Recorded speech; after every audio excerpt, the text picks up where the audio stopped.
Losing that championship game to David Arnett was devastating for me. I was forced to confront some very real issues as a young child. I guess I went through as close to what an 8-year-old can have to an existential crisis. First of all, if I was a winner in everyone's eyes because I always won, did this big loss make me a loser? Had I let my friends down, my family, my teacher? Did I really love chess? Was I just enjoying the glory of winning? Fortunately, I have a wonderful family who helped me navigate through this rocky patch. I took a short break from chess, and then returned with a much more mature relationship to the game. Now I was more patient in my chess study. I was self-motivated, worked hard, took on my weaknesses, studied complicated endgames with my teacher. I came to really love the beauty of chess. Now that the pain of losing was part of my reality, I had a much more organic, human relationship to the game. And I was a boy on a mission. After a year of hard work, it was time to go back to the Nationals. While in the previous year I'd felt unbeatable, now I knew I could lose. And there was one kid I was afraid of. His name was Jeff Sauer, and he was a chess machine. Jeff didn't go to school. His father was an authoritarian who pushed Jeff to study chess 12 hours a day with various grandmasters. He was a brilliant, severe boy, fiercely aggressive, filled with disdain for other children. Jeff usually had a shaved head, and he would scowl across the board and chant, "Kill, kill, kill," under his breath. Needless to say, Jeff was an intimidating rival. We were hands down the top 2 kids for our age in the country, and of course, in the last round, we were paired up on the first board. This game was the basis of the climactic scene of the film Searching for Bobby Fischer, and it's the first time the actual endgame has ever been published. I had had harder opponents throughout the event, so I needed to draw this game to win the championship. Jeff had the white pieces, a small advantage that was made larger in our matchup, because his openings with white were very sophisticated and incredibly aggressive. I played knight f6, c4, g6, knight c3, bishop g7, e4. This is called the King's Indian defense, d6 to prevent e5, and here Jeff played f4. Right from the start, you can see his aggressive play. Jeff has an amazingly intimidating 4-pawn central phalanx.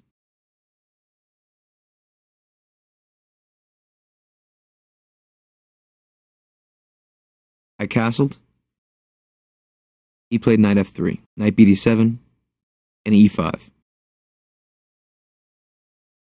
Once again, I want you to put yourself in my shoes and think about the psychological side of this battle. My opponent is the only kid I'm scared of. The year before, I lost an absolute heartbreaker. We're playing on the top board, and soon enough, we're the only 2 kids left in the playing hall. We sit on a stage, alone, with a camera, that's relaying the position to hundreds of players, coaches, parents, and fans in the hotel lobby. We're children, with the world on our shoulders. In this kind of situation, momentum can be very important. When things are going well, suddenly the pressure eases off, and you feel strong, powerful, like you belong. But when things start to go wrong, demons can slip into the mind. Is he better than me? What am I doing here? Can I really do this? And Jeff has taken the initiative right from the start. After e5, I played knight e8, retreating. This position is perfectly fine for black, but psychologically, Jeff has taken the upper hand. Bishop d3, and now c5. I challenge the base of his pawn structure, counterattacking. He played d takes c5, knight takes c5, and bishop c2. This is a good move because usually in open games or semi-open games, bishops are a little bit stronger than knights. So bishop c2 is avoiding the trade. Knight takes d3, queen takes d3. Here my knight is well placed on c5, and I stopped the move b4, which could kick out the knight, by playing a5. This move has the lone purpose of cementing my knight's position on c5. He castled. Here I played b6, preparing to fianchetto my second bishop. A fianchettoed bishop is like this one, on g7. Here I was feeling the pressure on my position, and on my mind, and I decided to relieve the tension. One thing you'll notice over time as a chess player is that the ability to maintain the tension is often more important than the chess position itself. I played the move d takes e5. Another option would have been knight c7. He can't take my pawn on d6 because it's pinned to his queen on d4, and my next move can be knight c7 to e6, continuing my development. This would have been an option. But I played d takes e5. He played knight takes e5, and I played queen takes d4. I was very comfortable in the endgames, and this was also a principled decision, because usually, if your opponent has a positional advantage, a spatial advantage, and they're crunching you, trading material can ease the pressure on your position. A rule for you to remember is this: if you're ahead in material, trade down. That will actually increase your advantage. If you have a positional advantage, a spatial advantage, don't trade down.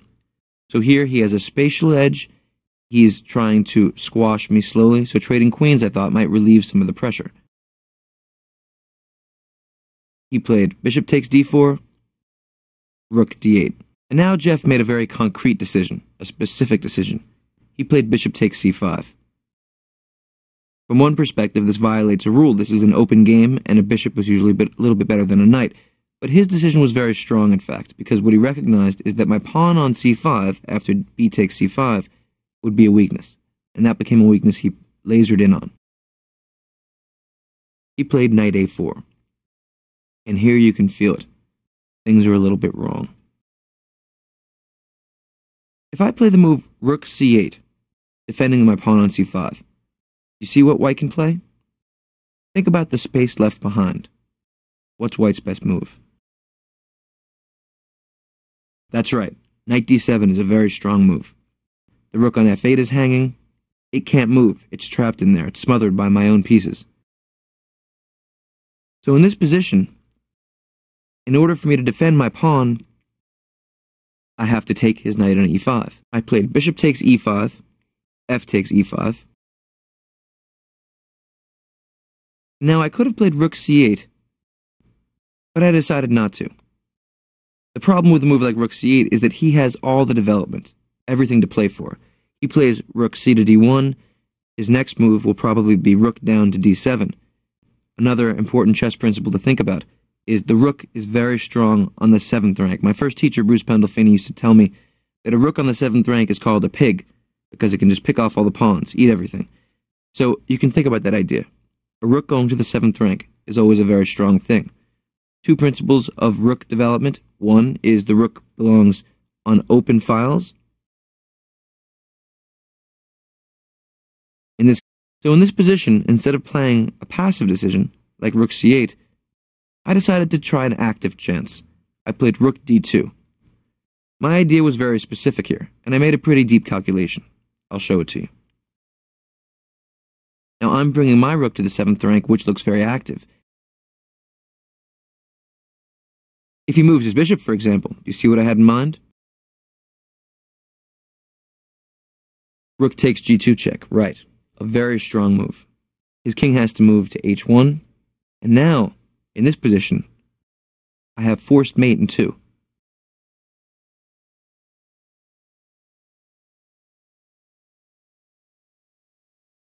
What should you play here?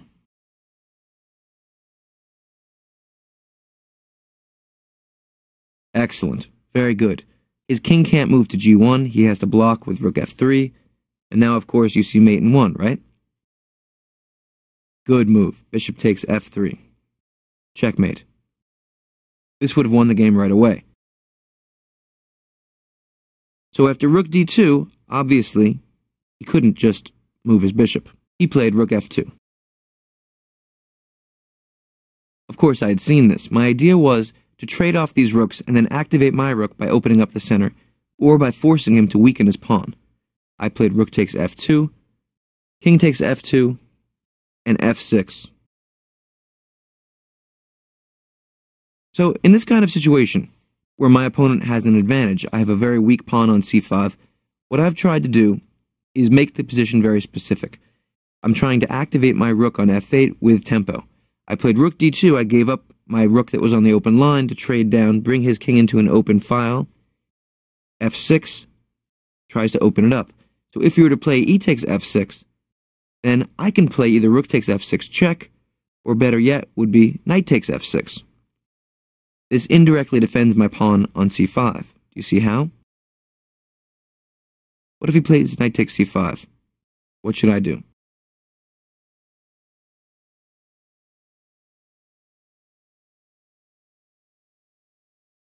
Excellent. Now look at that move.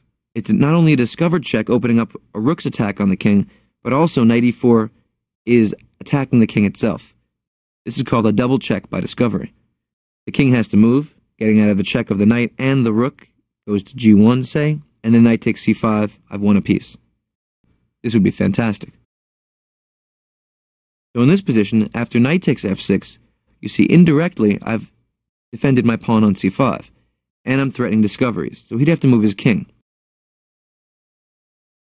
If he plays king e2, moving into the center of the board, then he's given up his pawn on g2. Bishop takes g2. That king was defending that pawn. Of course, king e2 would be based on a good chess principle, which is activating the king. In the endgame, we want the king to be in an active, central position, while in the middle game in the opening, we want the king to be safe, in the side of the board, protected. This switch of roles from protecting your king to suddenly using it as an active fighter in the game is a delicate one, and it's a very important one. Usually people who are great endgame players understand the power of an active king.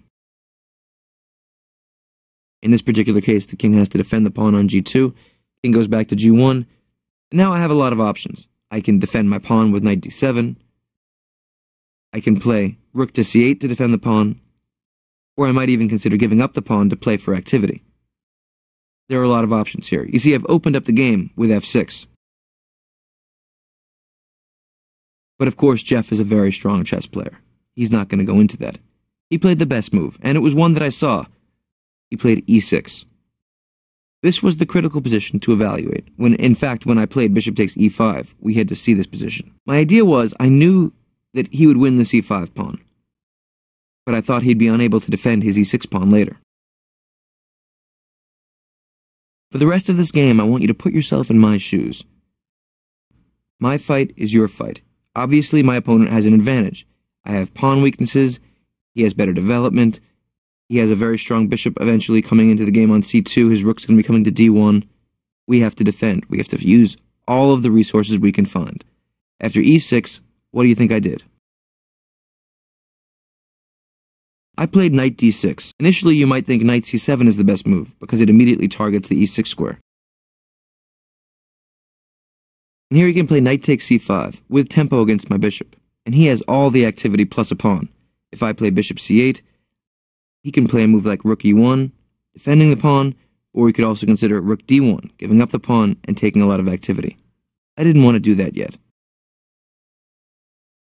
I played knight d6. He played knight takes c5, and I made the decision rook c8.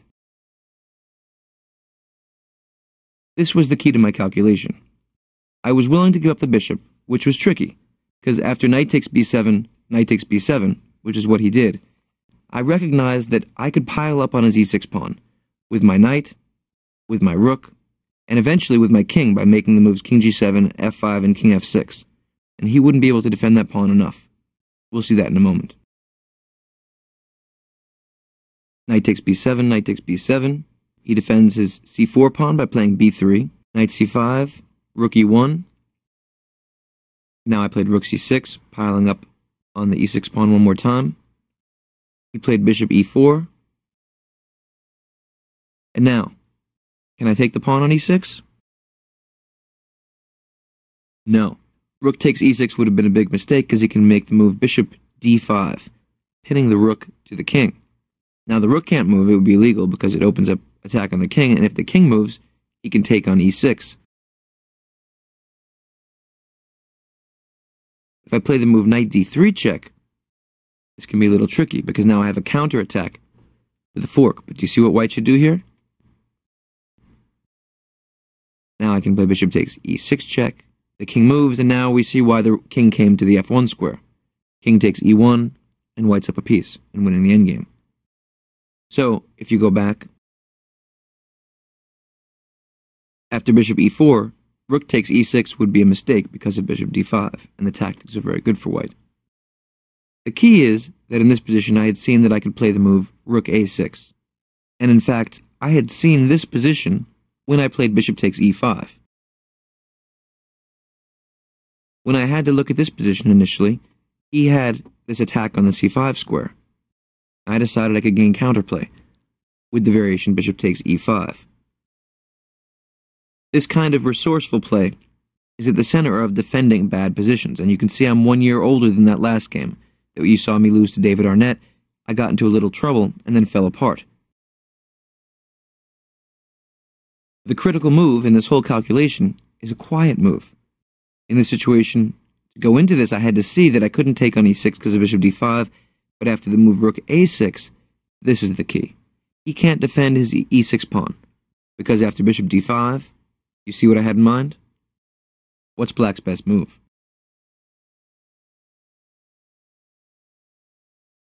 Excellent.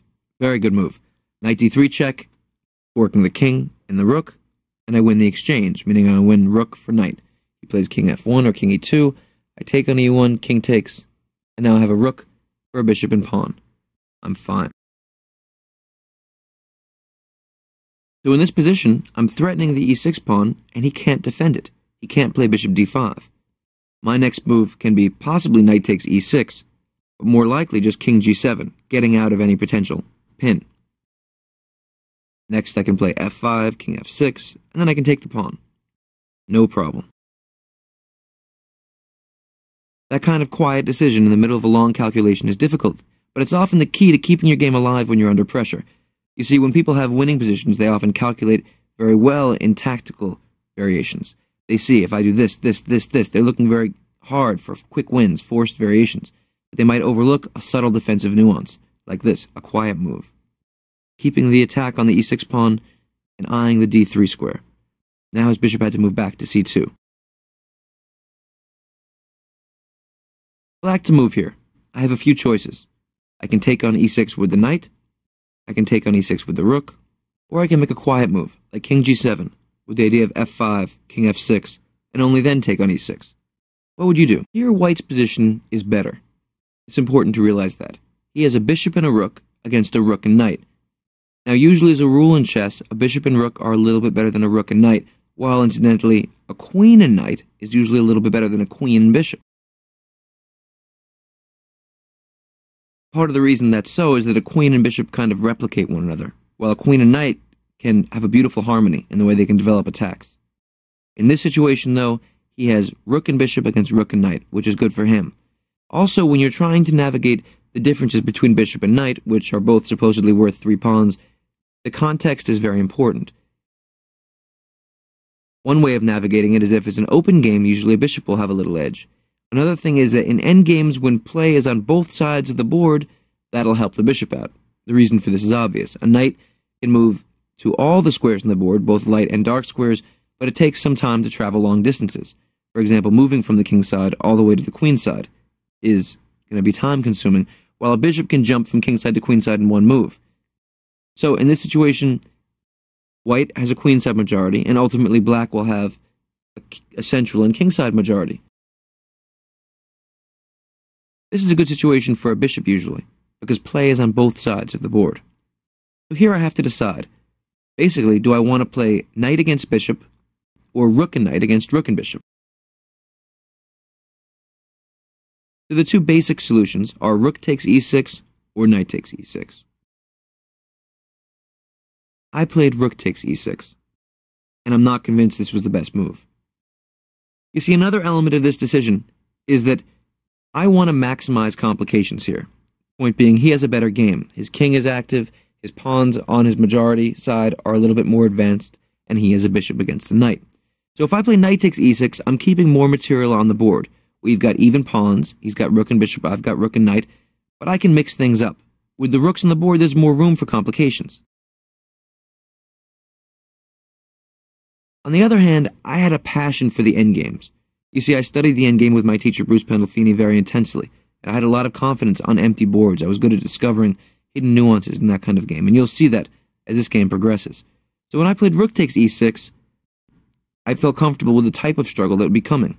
The problem is that it's a little bit too reductive a decision. By that I mean white can reduce the position once more by trading, and then his king comes to e3, and the factors are all really loading up in white's favor. His king can come maybe to e4 to d5 very quickly. This c-pawn can become very dangerous. My king is a little bit loose. If I'd kept rooks on the board, I think I would have a little bit better defensive resources.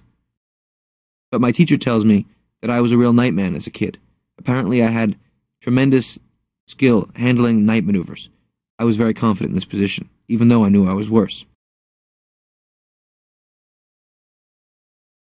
So I played the move rook takes e6.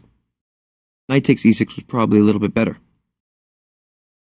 Once again, the psychology of the game is so important. My opponent was this intimidating rival. He'd had an advantage all along, and the endgame was like a safe house for me. I traded pieces because I was more comfortable there. I was a kid trying to find a way to save the position, and I was looking for a little comfort zone. Once again, we see the importance of the mental tension. The ability to deal with mental tension is so important as a chess player. We can't allow our chess decisions to be based on a psychological need for clarity. And here we feel it. I needed clarity. Knight takes e6 would have kept the complexities alive. It would have given me better defensive resources. After rook takes e6, knight takes e6. I decided to activate my king f8. At this point, Jeff was tremendously confident, and everyone who was watching the game on the camera thought that I was in big trouble. And they were right. I have knight against bishop, his king is more active, he's got a very advanced pawn on c4. He ultimately could play the moves a3 and b4 and have these two very powerful pawns getting ready to shoot all the way down to make a queen. I have to be very precise and very resourceful. He played king e4. I centralized my king e8. You have to bring the king into the game in the endgame. And now he played the move g3. You see why? What if he plays king d5? Once again, what did he leave behind? This is a question you'll ask yourself over and over as a chess player. He played the move king e4 to d5. He left the f4 square behind. Knight f4 check. A fork, going for the g2 pawn.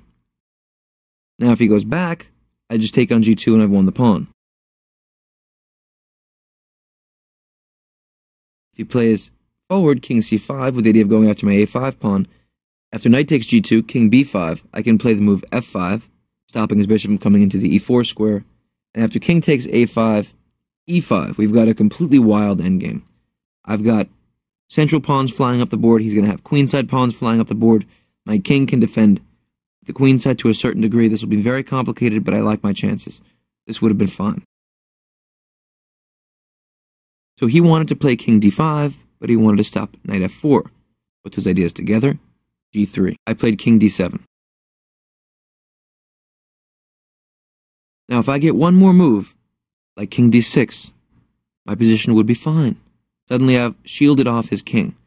I can play the moves king c5, maybe even king b4. I can play actively with my knight to d4, play e5. Now look at this. Suddenly black's game is solid.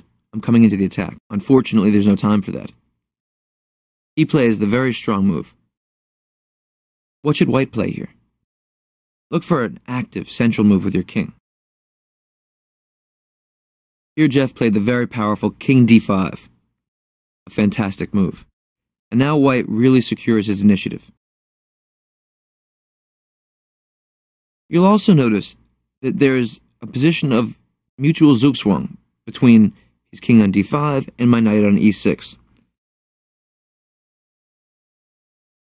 So I have to figure out a way to improve my position while keeping his king on d5. I can't let it get closer to my queenside pawn.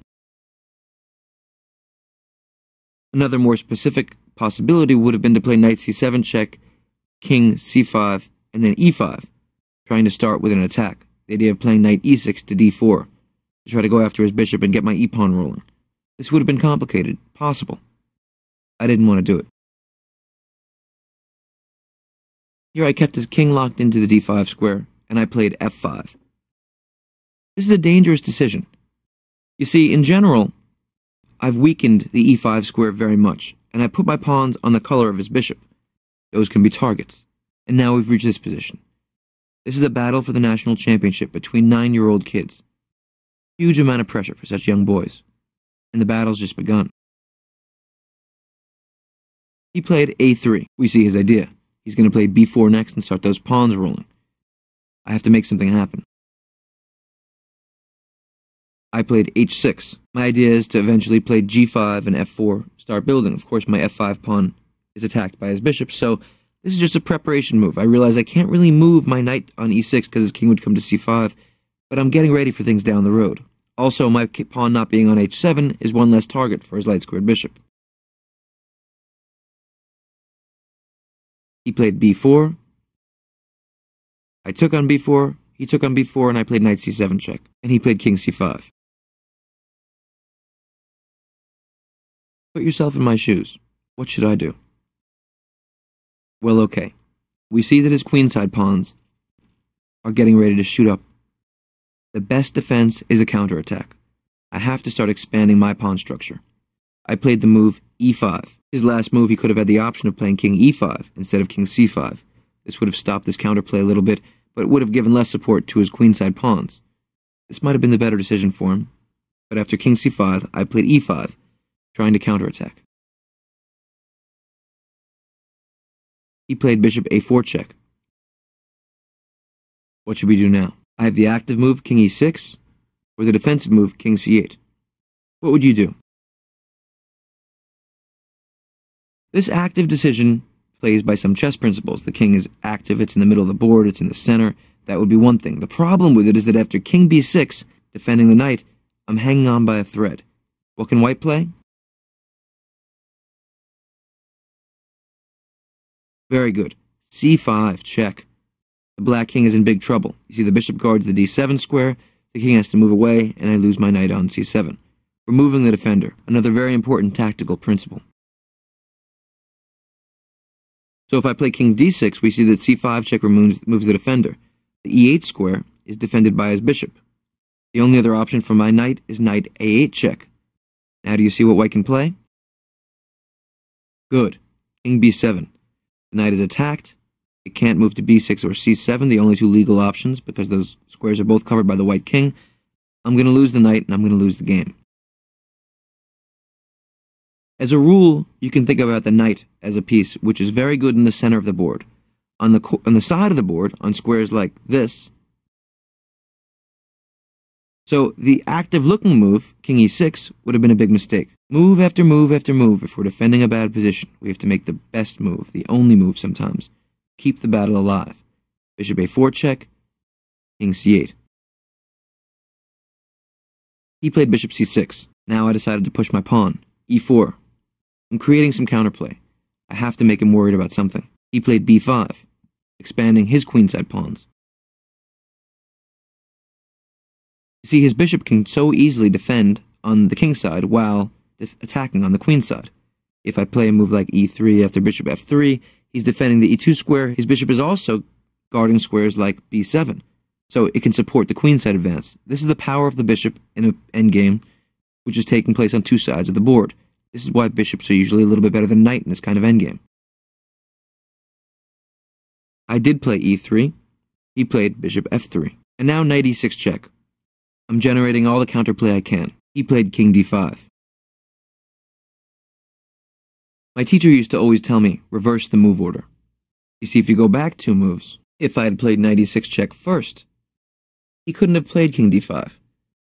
After king d5, e3, you see his king has blocked his bishop's defense of the f3 square.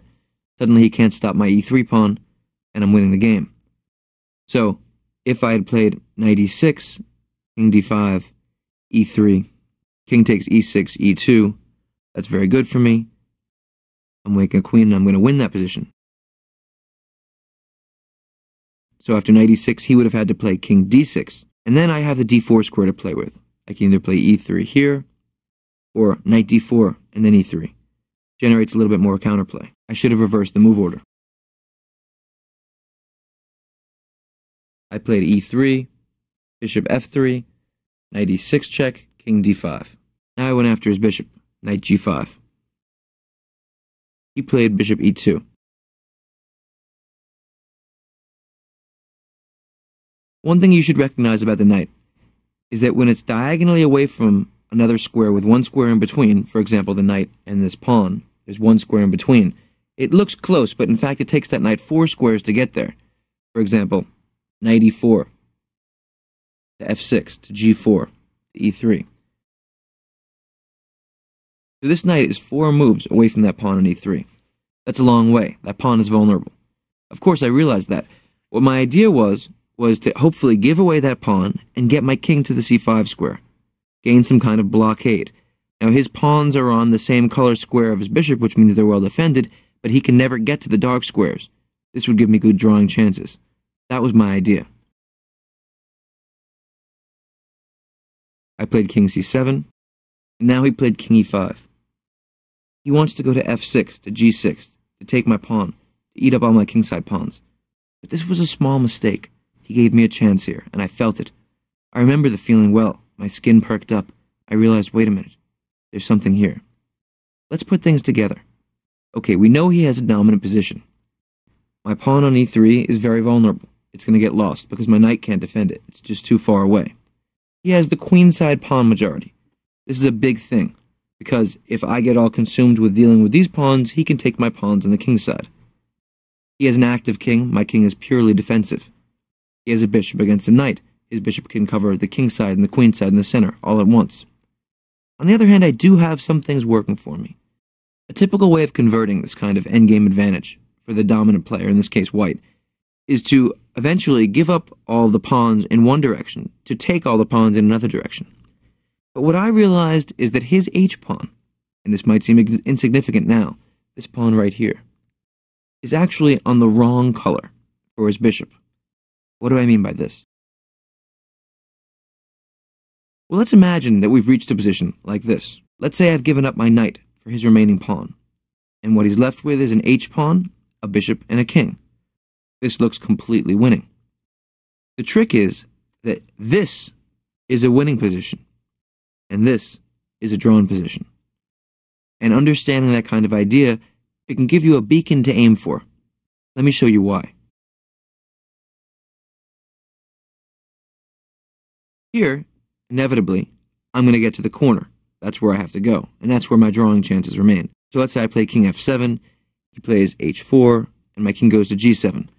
If my king can't get to the corner of the board, obviously I'm losing. If his king could ever get to g7 to shoulder my king away, I'm finished.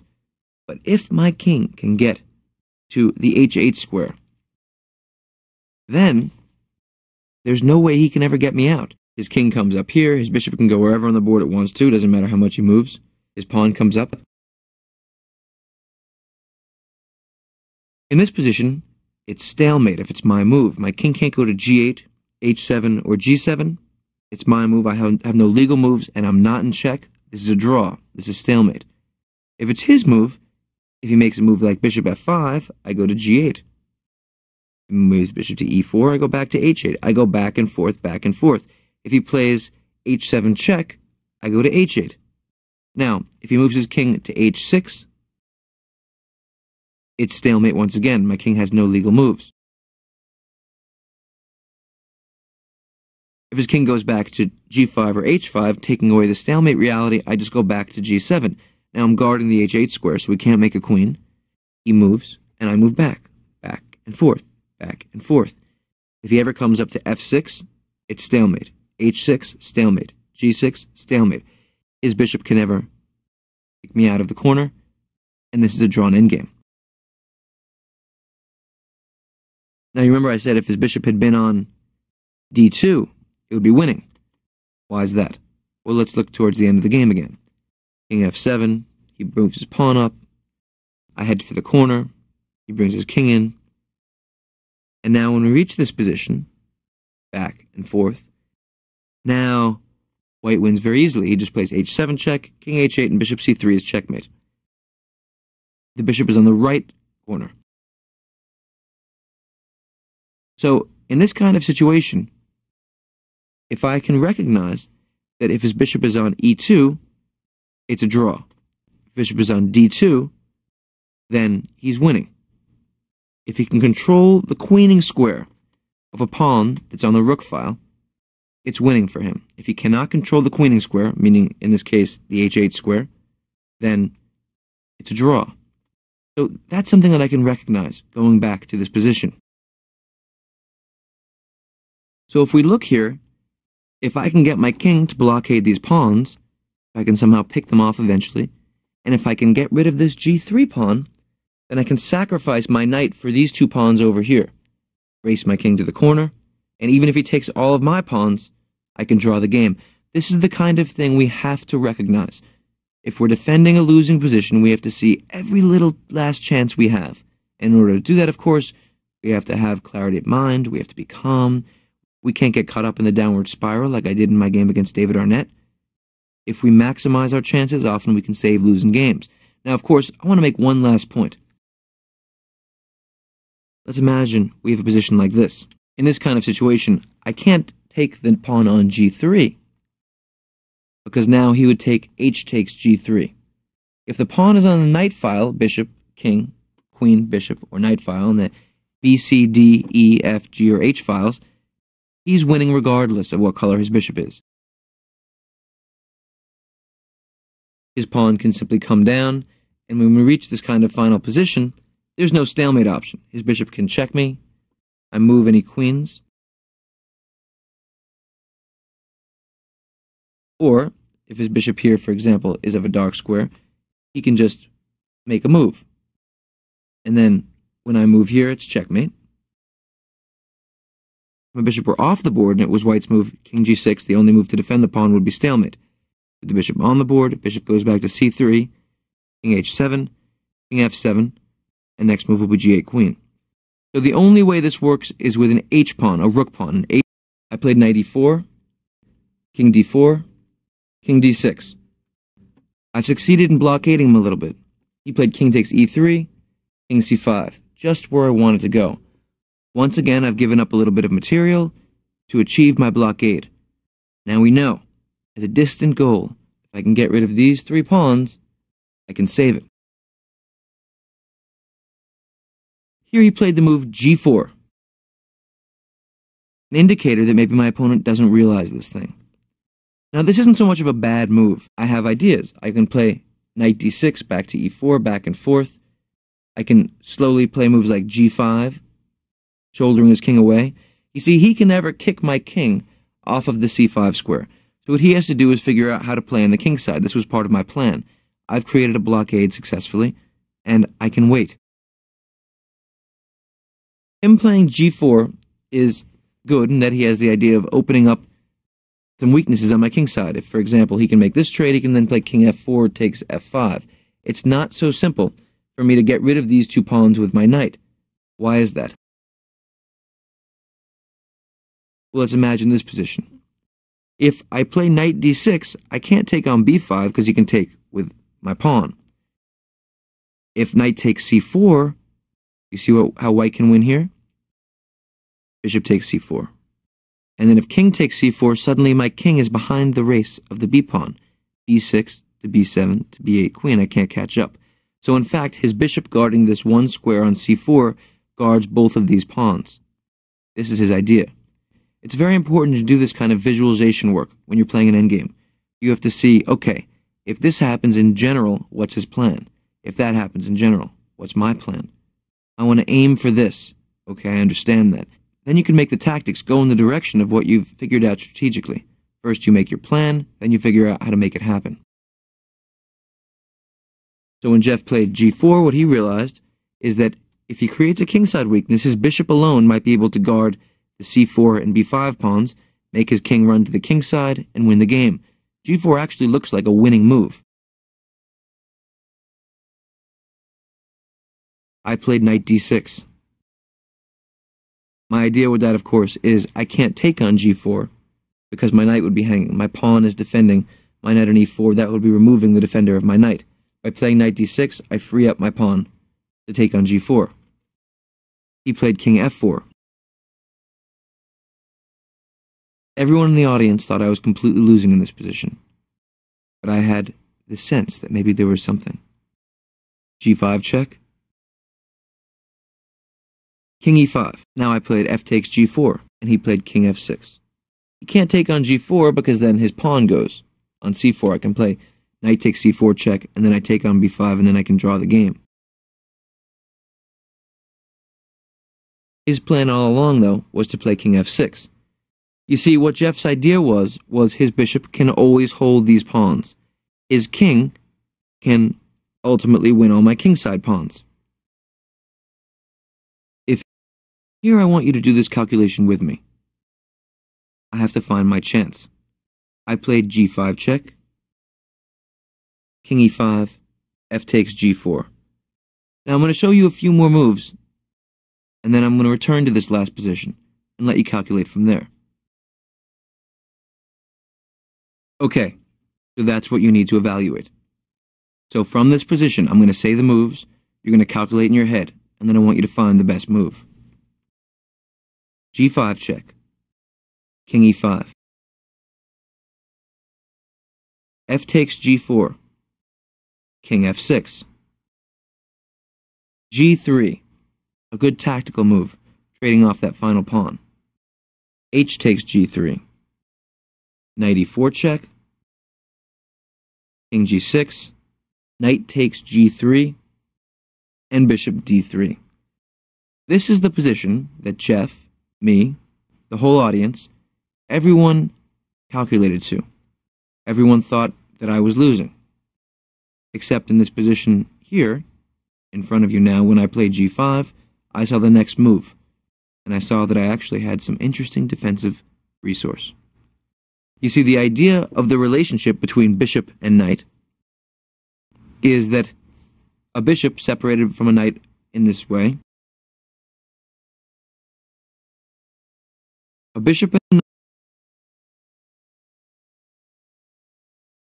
a knight relating to one another like this is when I make the decision to play g5 check, I have to evaluate that in that final position, I'm okay. So now, I want you to take some time, not 30 seconds or a minute. Take 3 minutes, 4 minutes, 5 minutes, maybe even 10 minutes. Try very hard, stretch your brain. That's what will make you better as a chess player. In this situation, calculate, reach that final position, and then see if you can figure out a way for me to have a defensive resource. Again, let me go through the variation with you. g5 check, king e5, f takes g4, king f6, g3, h takes g3, knight e4, king g6, knight takes g3, bishop d3, black to move. Remember, our king can't move up to d4 because that will release the b-pawn. The bishop has a paralyzing relationship with the knight. If I move my h-pawn, my g-pawn hangs. His plan is to take my h-pawn, then my g-pawn, then go after the knight, bring the king over to the queen side, and win the game. What was my move? In this position right here, we have to find the saving move in that position, many moves later. Okay, point to the square I have to go to for the key save, but do it from here.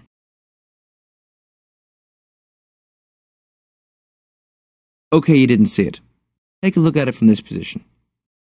This was the position on the board. It's black's move. You see it now?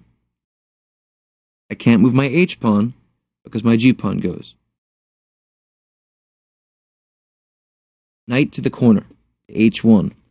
A counterintuitive decision, a blind spot that Jeff had. The knight moves to the corner of the board, then he can jump back into the board on f2. Of course, the key is to find this move 10 moves ago, when I played g5 check. That was the challenge. Knight h1, jumping to the corner of the board, a fantastic resource. King takes h6, g4. King g5. I push the pawn once again. Now my idea at this point is to overload the bishop, make the bishop defend the g2 square. He plays bishop e4. And now what do? All I have to do is get rid of these pawns, but once again, taking this pawn would be a terrible mistake, because b6, followed by b7, b8, queen. Once again, we see the power of the bishop versus the knight. The knight is so far away from this pawn, it can never get there. The bishop can go back and forth, handling kingside and queenside at once, but the knight has fantastic resources also. Knight f2. Attacking the bishop. Bishop d5. Once again, it looks like maybe Jeff has got it. He can play king f4, takes g3. The bishop guards the g2 square. The bishop is guarded by the c4 pawn, and it guards the c4 pawn. Once again, I move my knight to a counterintuitive square, to the back rank. to save the game. Knight d1. In truth, this should still be part of the initial calculation. Knight d1, king goes to f4, and the knight goes to c3. Now it looks like I can really save this game. Jeff played bishop to c6. And now I played knight e2 check, attacking the king and defending my pawn. He plays king f3, and I play knight d4 check. The knight jumps all over the board, and now I can save the game. King takes g3, knight takes bishop on c6, b takes c6. Which pawn should I take?